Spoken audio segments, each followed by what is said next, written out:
Je n'aurais jamais pensé raconter cette histoire, mais me voilà, Emma Rodriguez, assise dans mon appartement sans dette, repensant à un parcours qui a commencé dans une cuisine où j'ai appris que ma place n'était pas à la table des rêves académiques.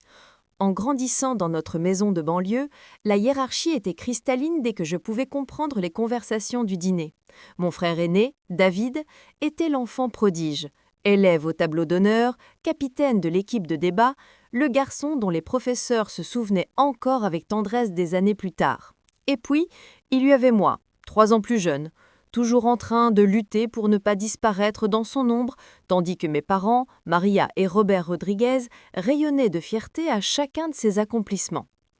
Les murs de notre maison étaient tapissés de ses certificats et récompenses, un véritable sanctuaire à sa réussite scolaire qui s'agrandissait chaque semestre. Pendant ce temps, mes propres accomplissements, rubans de foire scientifique, médailles de débat, certificats de société d'honneur, finissaient mystérieusement dans un tiroir ou oubliés sur le plan de travail de la cuisine. Je me souviens exactement du moment où j'ai compris ce que ma famille pensait vraiment de moi. J'avais 15 ans, voûtée sur mes devoirs de chimie avancée à la table de la cuisine, l'odeur de arroz con pollo de ma mère emplissant ma pièce. David venait de rentrer de sa première année à Northwestern, racontant des anecdotes sur son programme de pré-médecine pendant que je luttais avec des équations moléculaires en arrière-plan. « Emma, pourquoi te torturer avec ces cours difficiles ?» a ricané David en jetant un coup d'œil à mon manuel. « Tu sais bien que l'université n'est pas faite pour tout le monde, non ? De toute façon, les filles n'ont pas vraiment besoin de filière scientifique. » Ma mère, Maria, a levé les yeux en remuant le riz et a hoché la tête. « David a raison, ma chérie. Peut-être devrais-tu te concentrer sur quelque chose de plus pratique. Trouve une carrière gentille qui ne t'épuisera pas. Ou mieux, trouve un bon mari qui prendra soin de toi. » Mon père, Robert, n'a presque pas levé les yeux de son journal. « Ton frère est l'intelligent de la famille, Emma. Ne te fais pas d'illusions. » Ces mots m'ont frappé comme un coup physique, chaque syllabe confirmant ce que je soupçonnais sans vouloir l'admettre. Cette nuit-là, j'ai pleuré jusqu'à m'endormir. Mais il s'est passé autre chose aussi. Une étincelle de détermination s'est allumée dans ma poitrine, une flamme discrète qui allait brûler des années. J'ai décidé que je leur prouverais qu'ils avaient tort, mais je le ferais silencieusement, méthodiquement et à mes conditions. Ce que ma famille ignorait, c'est que j'étais déjà acceptée dans un programme de recherche d'été à Johns Hopkins, une expérience qui allait bouleverser ma vision de mon propre potentiel. Les remarques n'ont fait que s'intensifier à mesure que j'avançais au lycée. Les dîners de famille sont devenus des exercices d'humiliation tranquille, chaque plat assaisonné de faibles attentes et de commentaires condescendants. « Emma, tu as regardé ce collège communautaire du centre ?» demandait mon père en coupant son steak avec précision presque cérémonielle. « Ils ont un bon programme d'infirmières, très stable pour les femmes. » Ma tante Margaret, qui venait chaque dimanche, me tapotait la main avec bienveillance. « Au moins ta sœur a eu une bourse complète à l'université d'État. Tu aurais dû faire plus d'efforts, Emma. Mais ne t'inquiète pas, ma chérie, tout le monde n'est pas fait pour l'université. » Pendant ce temps, la performance médiocre de David était célébrée sans réserve. Son score de 1200 au test d'aptitude scolaire fut traité comme un triomphe avec dîner au restaurant de son choix et coup de fil aux proches pour partager la merveilleuse nouvelle. Quand je mentionnais avoir eu un A+ à un contrôle de calcul, ma mère souriait d'un air distrait et disait « C'est bien ma chérie, mais ne te surmène pas, tu ne veux pas te brûler avant d'avoir commencé ta vraie vie. » Le message était clair, mes efforts scolaires étaient mignons, mais au fond inutiles. Ce qu'ils ne voyaient pas, c'était les nuits que je passais dans ma chambre à non seulement faire mes devoirs, mais à aller bien au-delà. Alors qu'ils pensaient que je peinais à suivre, j'apprenais en autodidacte la physique avancée avec des cours en ligne de MIT. Pendant qu'ils imaginaient que je survivais tout juste à mes classes, je lisais de la littérature de niveau universitaire et j'écrivais des articles de recherche qui impressionneraient plus tard de vrais professeurs. J'ai appris à cacher ma faim de savoir, parce qu'à chaque fois que je montrais de l'enthousiasme pour apprendre, quelqu'un trouvait une façon de l'écraser. Le vrai tournant a eu lieu au printemps de ma première année. En secret, je me préparais aux tests d'aptitude depuis des mois avec des manuels achetés grâce à mon petit boulot à la bibliothèque municipale. Les ampoules sur mes doigts, souvenirs de sessions infinies de tests blancs, se cachaient sous des manches longues et mes yeux rouges à force de veiller tard étaient attribués à trop de télévision. Je me dis aux parents que je passais l'examen juste pour voir. Quand mes résultats sont arrivés ce matin de juin humide, je restais interdite devant l'écran. 1580 sur 1600. J'avais 380 points de plus que l'enfant prodige, une donnée qui a fait trembler tout mon univers. Mais au lieu de dévaler les escaliers pour partager la nouvelle, j'ai calmement imprimé le relevé et je l'ai glissé dans mon tiroir à côté de la pile de brochures universitaires que j'accumulais en secret. Quelque chose me disait d'attendre, de garder cette victoire près du cœur jusqu'au moment opportun. Cet été-là, pendant que ma famille imaginait que je travaillais à la bibliothèque et que je me cherchais, je montais en secret le dossier de candidature le plus solide qu'elle n'aurait jamais pu imaginer. Je faisais du bénévolat à l'hôpital pour enfants, je donnais des cours de soutien en maths et en sciences à des élèves défavorisés, et je menais un projet de recherche indépendant en chimie environnementale avec un professeur de l'Université de Chicago qui m'avait remarqué lors d'un programme d'été. Le courriel que j'ai reçu un soir d'août allait tout changer et je n'étais pas prête à le partager. Il venait de Stanford, et l'objet m'a fait battre le cœur. Exonération des frais d'inscription en admission anticipée approuvée. Nous sommes impatients d'étudier votre dossier. Mon année de terminale a commencé avec la même dynamique familiale, mais désormais, je portais un secret comme on porte le feu. David galérait en 3e année à Northwestern, sa moyenne générale avait tombé à 2,8 et le rêve de pré-médecine devenait de moins en moins plausible. Mes parents s'inquiétaient pour son avenir et pour le coût grandissant de sa scolarité, mais trouvaient encore le temps de me rappeler ma place dans la famille. « Emma, j'ai pensé », m'a dit ma mère un soir d'octobre en rangeant la table, mes mains dans l'eau savonneuse, tandis qu'elle essuyait. « Peut-être que l'université n'est pas pour toi. Tu pourrais apprendre un métier et travailler directement après le lycée. Ta cousine Jessica gagne bien sa vie comme hygiéniste dentaire, et elle n'a étudié que 2 ans. » Mon père a hoché la tête depuis son fauteuil, sans quitter des yeux la télé. « Ta mère a raison, ma chérie. Pourquoi te coller le stress et les dettes d'une université de 4 ans? Tu n'es pas comme David. Tu dois travailler tellement plus pour des notes moyennes. » S'il savait que mes notes moyennes correspondaient à une moyenne pondérée de 4,7, 3e sur 847 élèves. Mais j'avais appris à gérer seul les relevés, à imiter leurs signatures et à traiter directement avec le lycée. La saison des candidatures était surréaliste. Pendant que mes camarades se rongeaient les ongles en public, je menais une campagne secrète qui aurait impressionné n'importe quel consultant en admission. J'ai postulé dans 12 universités, Stanford, MIT, Yale, Princeton, Johns Hopkins, Northwestern, l'Université de Chicago, Harvard, Columbia, Brown, Duke et Vanderbilt. Chaque fercuple était taillé sur mesure, mettant en avant des facettes différentes de mes résultats et de mes engagements extrascolaires que ma famille ignorait. Décembre a apporté la première vague des réponses et j'ai eu du mal à me concentrer en cours le jour où la décision de Stanford devait tomber. Je filais chez moi, je m'enfermais les mains tremblantes et je me connectais au portail d'admission. Félicitations Emma, nous sommes heureux de vous informer que vous êtes admise à la promotion 2028 de Stanford. Mais ce n'était pas qu'une admission. On m'attribuait aussi la bourse du président, une bourse complète au mérite de $280 000 sur 4 ans, couvrant les frais de scolarité, le logement, la restauration, les livres et même une allocation personnelle. Il m'a fallu 3 lectures pour réaliser. Puis j'ai imprimé la lettre d'admission et l'attribution de bourse avec le respect qu'on réserve à des manuscrits anciens et j'ai glissé le tout dans mon dossier secret. En bar, j'entendais mes parents au téléphone avec David parler de sa chimie organique et de sa moyenne en chute libre. Le printemps a apporté une avalanche d'admissions et d'offres que j'ai dû cacher comme de la contrebande. Le MIT m'a accepté avec une bourse de mérite de $180 000. Et Yale m'a offert une place dans son programme d'honneur avec une bourse renouvelable de $125 000. La lettre de Princeton était accompagnée d'un mot personnel du doyen des admissions, saluant ma proposition de recherche et m'invitant à une voie accélérée vers le doctorat. Chaque acceptation était une petite victoire contre tous ceux qui avaient douté de moi, mais le moment le plus gratifiant a été l'appel de la Corporation des bourses nationales du mérite. J'étais dans ma chambre, censée faire mes devoirs, quand le téléphone a sonné. « Félicitations Emma », a dit la voix. « Vous avez été nommée boursière nationale du mérite, l'une des 2500 élèves dans tout le pays à recevoir cet honneur. » La bourse en elle-même n'était que de $2500, mais la reconnaissance comptait plus que tout. Pour la première fois de ma vie, je me suis sentie fière de mes résultats, validée par une organisation qui n'avait aucune idée des faibles attentes de ma famille. Mais ce que ma famille ignorait, c'est que j'étais déjà acceptée à Stanford, MIT, Yale, Princeton, Johns Hopkins et Northwestern, avec des offres totalisant plus de $400 000. Je gardais ces victoires sous le faux fond de mon tiroir, à côté de manuels aux couvertures ternes qui camouflaient des brochures brillantes d'universités prestigieuses. Ils ne savaient pas non plus que le livret de collège communautaire que je tenais pendant l'une de leurs leçons de réalisme cachait en réalité ma lettre d'admission du MIT, reçue le matin même. Le point de rupture est arrivé en avril, pendant ce qui aurait dû être un moment de fête à l'approche de ma remise de diplôme.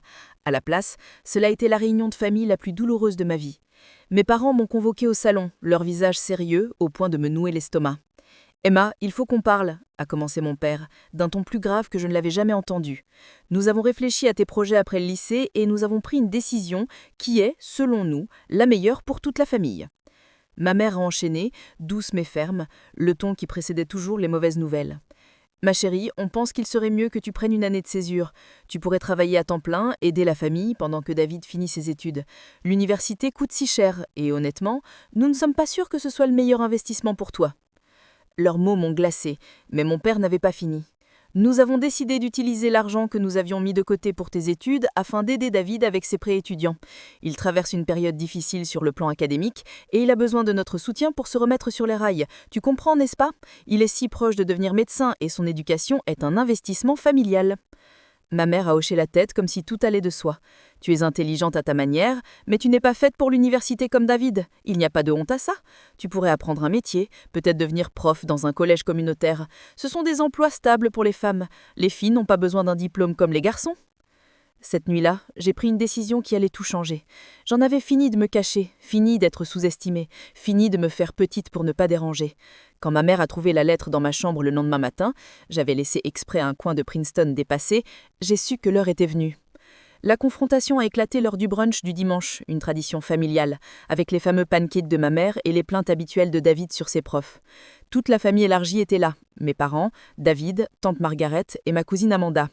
La cuisine sentait le sirop d'émeraude et le café, mais l'atmosphère était lourde d'attentes non dites à propos de mon avenir. « Qu'est-ce que c'est que ça ?» a exigé ma mère en agitant le coin du papier dentelle de Princeton qu'elle avait trouvé. « Tu fais semblant de candidater dans des universités?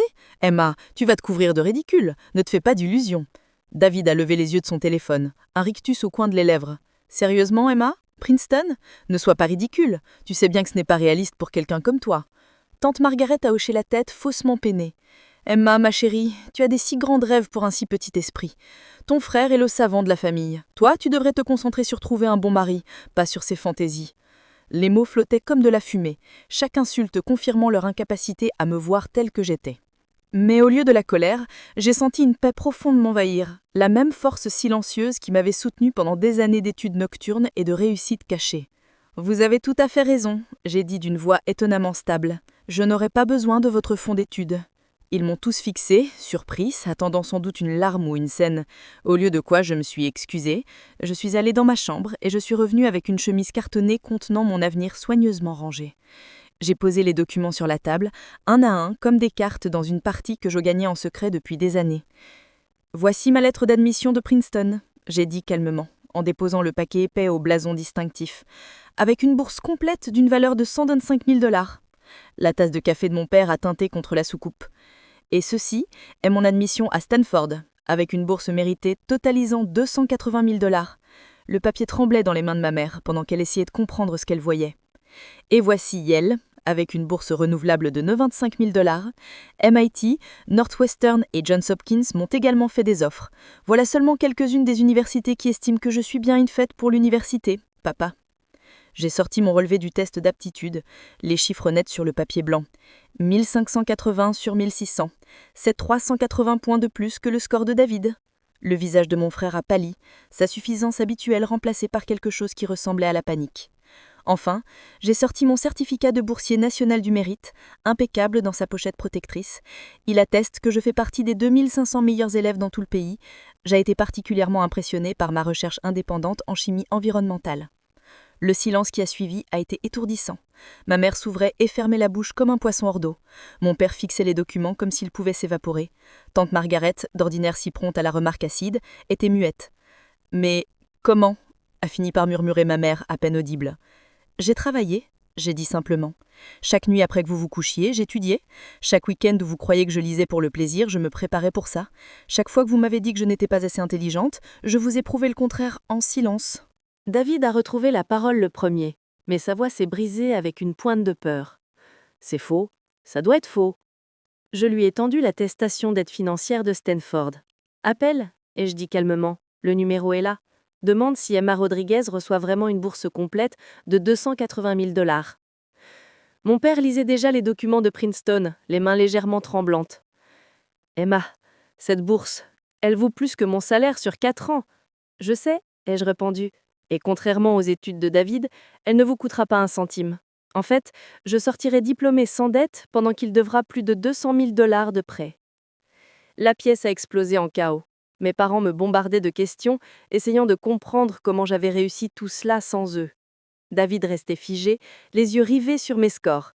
Tante Margaret et Amanda avaient l'air d'avoir vu un fantôme. « Pourquoi ne nous as-tu rien dit ?» a demandé ma mère, les larmes aux yeux. « On aurait pu fêter, on aurait pu t'aider. » Je les ai regardés un par un avant de répondre. Parce qu'à chaque fois que je montrais de l'enthousiasme pour apprendre, quelqu'un, ici, trouvait un moyen de m'en dissuader. Chaque fois que je disais vouloir étudier quelque chose de difficile, on me demandait d'être réaliste. J'ai appris à cacher mes ambitions parce qu'elles n'étaient pas les bienvenues dans cette maison. Mon père a tenté de réécrire l'histoire. « Emma, on a toujours cru en toi.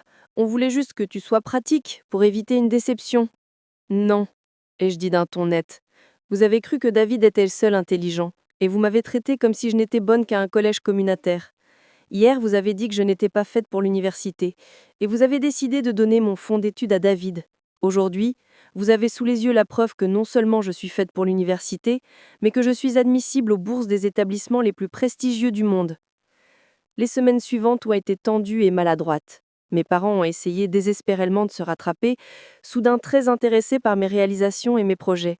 Ils voulaient m'organiser une fête de remise de diplôme, appeler la famille pour partager la bonne nouvelle et récolter les lauriers d'avoir amené une fille si brillante.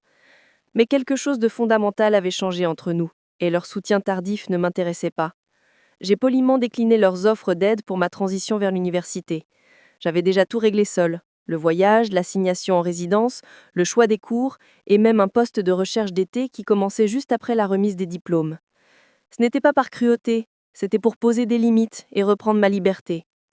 Quand je suis partie pour Stanford en août, j'ai ressenti une liberté que je n'avais jamais connue. Le campus sentait l'eucalyptus et la possibilité pure, à l'opposé de l'atmosphère étouffante des faibles attentes que je laissais derrière moi. Pour la première fois, j'étais dans un environnement où ma passion pour l'étude était célébrée plutôt que rabaissée. L'université a été tout ce dont j'avais rêvé, en mieux. J'ai fait une double spécialisation en ingénierie environnementale et en chimie, j'ai maintenu une moyenne de 3,9 et j'ai mené des recherches qui ont débouché sur 3 publications avant d'être diplômée. Mes professeurs ont très vite perçu mon potentiel et j'ai fleuri comme je ne l'avais imaginé que lors de ces longues nuits d'études clandestines.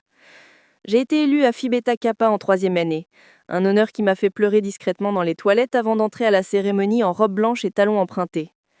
Le cordon d'honneur pesait plus lourd que son apparence, et comme mon nom a résonné, j'ai senti quelque chose en moi se redresser. Ce printemps-là, lors d'une cérémonie de bourse, j'ai reçu en plus une bourse nationale de 150 000 $ par-dessus ce que j'avais déjà. Pendant ce temps, David a peiné à finir à Northwestern, abandonnant la pré-médecine pour un diplôme d'études générales. Il était diplômé avec plus de 200 000 $ de dettes et sans voix claire, l'aura de camp prodige ternie par la réalité financière. L'ironie n'a échappé à personne. J'étais sans dette et épanouie, pendant qu'il se noyait dans les emprunts pour lesquels ma famille avait priorisé son éducation au détriment de la mienne. Quand j'ai terminé mon doctorat à Stanford à 25 ans, on m'a proposé un poste dans un grand cabinet de conseil en environnement avec un salaire de départ de 125 000 $. Forbes m'a inscrite sur sa liste 30 Under 30 dans la catégorie Sciences, en reconnaissance de mes recherches sur les technologies durables de traitement de l'eau. J'ai envoyé un exemplaire du magazine à la maison, non pas comme une pique, mais comme un témoignage discret du chemin parcouru. Le moment le plus poignant a été mon retour dans mon lycée, invité comme ancienne élève pour prononcer le discours lors de la cérémonie des prix académiques.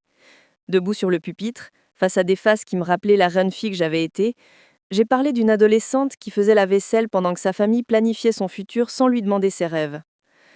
Parfois, la première personne qui doit croire en vous, c'est vous-même. Parfois, vous gardez vos lettres d'admission dans des tiroirs. Parfois, vous étudiez à la lumière de la lampe tandis que les autres dorment, portés non par leurs attentes, mais par votre propre détermination. Et parfois, la plus grande victoire, ce n'est pas de prouver aux autres qu'ils avaient tort, c'est de prouver à vous-même que vous aviez raison. Après la cérémonie, une mère est venue vers moi, avec sa fille qui serrait une lettre d'admission du MIT. « Merci », a murmuré la mère, les yeux humides. « Ma famille m'a dit les mêmes choses qu'à vous. Je n'ai pas écouté, et je ne laisserai pas ma fille écouter non plus. » En regardant le visage de cette jeune fille, brillant de possibilités et de volonté, j'ai revu mes 17 ans, cachant des brochures sous mon matelas et rêvant d'un autre futur. Depuis maintenant, je me suis réconciliée avec mes parents, même si notre relation n'est plus la même. Ils ont appris à respecter mes réussites et à faire confiance à mes décisions, même s'ils ne les comprennent pas toujours. David et moi nous sommes rapprochés aussi, et il plaisante souvent en disant que j'ai toujours été la plus intelligente. Il lui a juste fallu du temps pour le constater. Il travaille maintenant comme chef de projet, rembourse ses prêts petit à petit, et nous parlons régulièrement de tout, sauf des vieilles dynamiques. La leçon la plus importante que j'ai apprise, c'est que votre valeur n'est pas déterminée par les attentes ni par les limites des autres. Parfois, ceux qui vous aiment le plus peuvent être ceux qui vous freinent, non pas par méchanceté, mais à cause de leurs propres peurs et préjugés. Apprendre à croire en soi quand personne ne le fait n'est pas une simple compétence académique. C'est une compétence de vie qui vous soutient longtemps après l'obtention du diplôme. Aujourd'hui, j'ai 30 ans, aucune dette, et je dirige une équipe de recherche qui développe des technologies révolutionnaires pour l'eau potable. Je suis propriétaire de mon logement, j'ai voyagé sur 6 continents pour des projets de recherche, et je suis fiancée à un ingénieur brillant rencontré en doctorat. Mais au-delà de tout ce que j'ai accompli extérieurement, je suis surtout prête de la force intérieure forgée durant ces années où on m'a sous-estimée. Si on vous a déjà dit que vous n'êtes pas assez intelligent, pas assez capable, pas fait pour la fac, sachez que ces voix ne définissent pas votre potentiel. Vous pouvez choisir les manuels ouverts à minuit et les examens blancs qui vous laissent les doigts endoloris. Vous pouvez choisir les lettres d'admission cachées dans les tiroirs et les offres de bourse qui s'additionnent comme une délivrance. Vous pouvez choisir de révéler votre autorité calmement avec des preuves qui parlent plus fort que leurs doutes. La meilleure revanche, ce n'est pas de prouver qu'ils avaient tort, c'est de construire une vie si authentique et réussie que leurs opinions deviennent sans importance. C'est traverser une scène de remise de diplôme sans dette, en portant la satisfaction tranquille de savoir que vous l'avez fait à vos termes. C'est la paix qui vient quand vous n'avez plus besoin de leur validation parce que vous avez appris à vous valider vous-même. On me demande souvent à quoi ressemble la victoire. Je réponds que c'est un peu comme respirer enfin après des années en apnée. Ça sent l'eucalyptus et l'odeur des bibliothèques. Ça a le poids d'une clé Phi Beta Kappa dans la paume. Ça résonne comme summa cum laude dans un stade, et c'est que mon nom suit. Ça ressemble à consulter mon compte et voir 0 dette. Ça ressemble à tenir un magazine Forbes avec mon visage en couverture et à me souvenir d'une table de cuisine où on m'a dit que les filles n'avaient pas besoin d'aller à l'université. Plus que tout, la victoire a ressemblé au fait de devenir la personne que je savais toujours pouvoir être, malgré toutes les voix qui prétendaient le contraire. On a dit que les filles n'avaient pas besoin d'université. On a dit que je n'étais pas faite pour ça. On a dit beaucoup de choses. Mais j'ai appris la réponse la plus puissante. J'ai laissé ma vie parler pour moi.